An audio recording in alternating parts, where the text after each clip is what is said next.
Praise the lord. ఎలా ఉన్నారు? అందరు బాగున్నారా? ఈరోజు మీతో మాట్లాడటకు ఇచ్చిన ఈ విలువైన అమూల్యమైన సమయాన్ని బట్టి దేవునికి కృతజ్ఞతలు. మనము మందిరానికి ఎందుకు వెళ్ళాలి?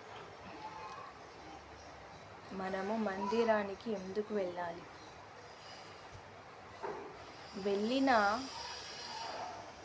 మందిరంలో ఎలా ఉండాలి తెలుసుకుందాము. మందిరానికి ఎందుకు వెళ్ళాలి అంటే చాలామంది ఏమంటారంటే దేవుణ్ణి ఆరాధించడానికి, దేవుని పరిశుద్ధ వాక్యం వినడానికి, దేవునితో సమయాన్ని గడపడానికి, ఆశీర్వాదాలు పొందుకోవడానికి అంటారు కదా. కానీ దేవుణ్ణి ఆరాధించడానికి వెళ్తారు, వాక్యం వినడానికి వెళ్తారు, కానీ మనసారా దేవుణ్ణి ఆరాధించరు, వాక్యం వినరు. చాలామందిని గమనించాను, మందిరానికి వస్తారు కానీ వారి మనసు మందిరంలో ఉండదు. చాలామంది మందిరానికి మాట్లాడుకోవడానికి, మందిరం బయట తిరగడానికి, ఫోన్స్ చూడడానికి, కొంతమంది నిద్రపోవడానికి కూడా వస్తారు. అలాంటప్పుడు మందిరానికి ఎందుకు వెళ్తారు? ఇంట్లోనే ఉండొచ్చు కదా, అవేవో ఇంట్లోనే చేయొచ్చు కదా, మందిరానికి వచ్చి ఎందుకు చేయాలి? వారానికి 7 రోజుల్లో ఏ రోజు మనము దేవుణ్ణి ఆరాధించము, ఏ రోజు ఆయన వాక్యం చదవము, వినము. కనీసం ఒక్కరోజు సండే రోజు కూడా మనము ఆయనకు సమయం ఇవ్వకపోతే ఎలా? ఆ రోజులు ఎలాగో ఇయ్యము, మన పనుల్లో బిజీగా ఉంటాము.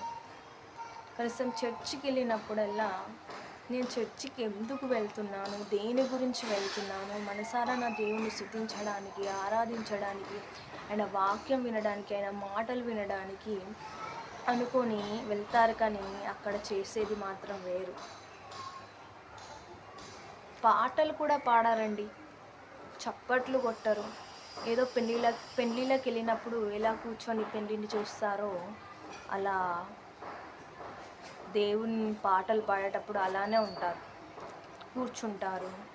నిల్చున్నా కూడా పాటలు అస్సలు పాడరు, చప్పట్లు కొట్టరు. ఏదో అబ్బా ఎప్పుడు అయిపోతుందో, బాగుంటుంది అన్న మూడ్లో వాళ్ళు ఉంటారు, వాళ్ళ ఫేస్లో అలా ఉంటుంది. అలాంటప్పుడు అంత నువ్వు అనుకున్నప్పుడు నీకు అంత ఇబ్బందిగా అంటే ఇబ్బంది అయినప్పుడు ఎందుకు మరి చర్చికి వెళ్ళడం? ఏదో ప్రజలకు చూపించడానికా నేను ప్రతి సండే చర్చికి వెళ్తున్నాను? వెళ్ళడం వల్ల నీకు లాభం ఏంటి? ఉన్న 2-3 గంటలైనా నువ్వు నీ మనసుని దేవునికి ఇవ్వట్లేదు, దేవుని స్తుతించడం లేదు, వాక్యం వినట్లేదు. అలాంటి వారికి నేను చెప్పాల్సింది ఏంటంటే, అలాంటప్పుడు ఇంట్లోనే కూర్చోవచ్చు కదా. పైకి నేను చర్చికి వెళ్తున్నాను అంటే సంఘంలో అందరికీ తెలవాలి కదా నేను ఈరోజు చర్చికి వచ్చానని. అయ్యగారికి, పాస్టర్స్కి తెలవాలి, ఇతను ఈరోజు చర్చికి వచ్చాడు, ఈమె ఈరోజు చర్చికి వచ్చింది.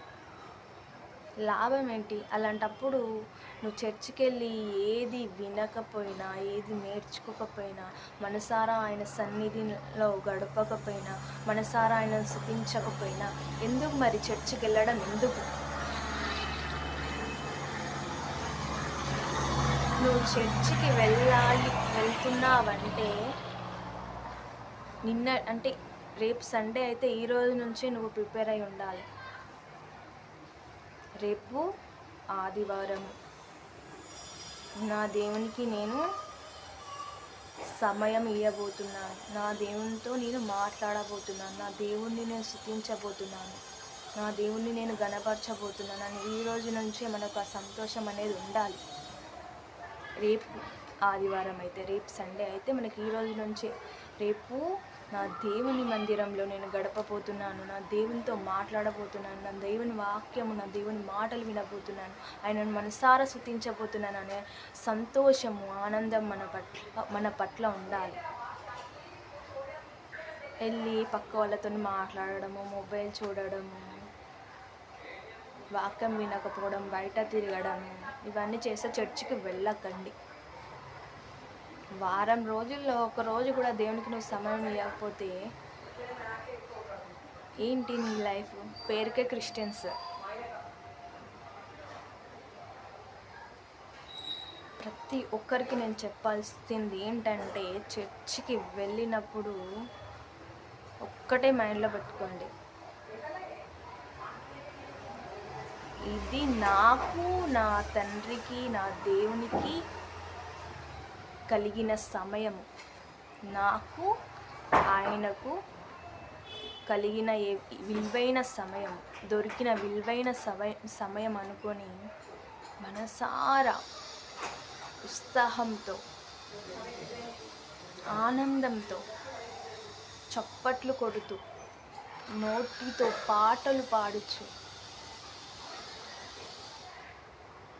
స్తుతించండి, ఘనపరచండి, ఆరాధించండి. మనసారా ఆయన వాక్యం వినండి. వాక్యమనుసరంగా జీవితాన్ని మార్చుకోండి. ఆ 2-3 గంటలే నువ్వు ఆయనతో ఉండేది. ఆ 2-3 గంటలు నీకు విలువైన సమయం, అమూల్యమైన సమయం అని ఆలోచించండి. కేవలం దేవునికి మాత్రమే ఆ 3 గంటలు దేవునితో మాత్రమే మనం గడపాలి.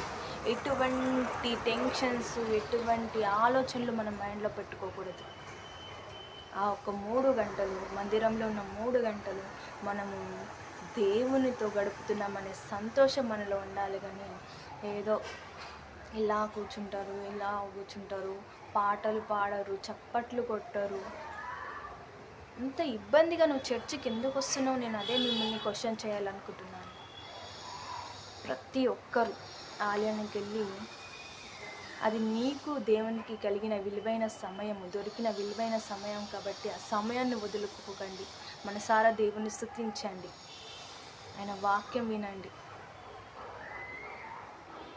ఎలాగో మనము వారం అంతట్లో ఆయనతో మాట్లాడలేము, ఆయనను స్తుతించలేము. అదేవిధంగా పరిశుద్ధ వాక్యాన్ని కూడా ఆయన వాక్యాన్ని కూడా మనం చదవలేము. ఇచ్చిన ఈ యొక్క ఆదివారపు సమయాన్ని, 3-4 గంటల సమయాన్ని దేవుని కోసం కేటాయించి ఆయనతో ఉండండి.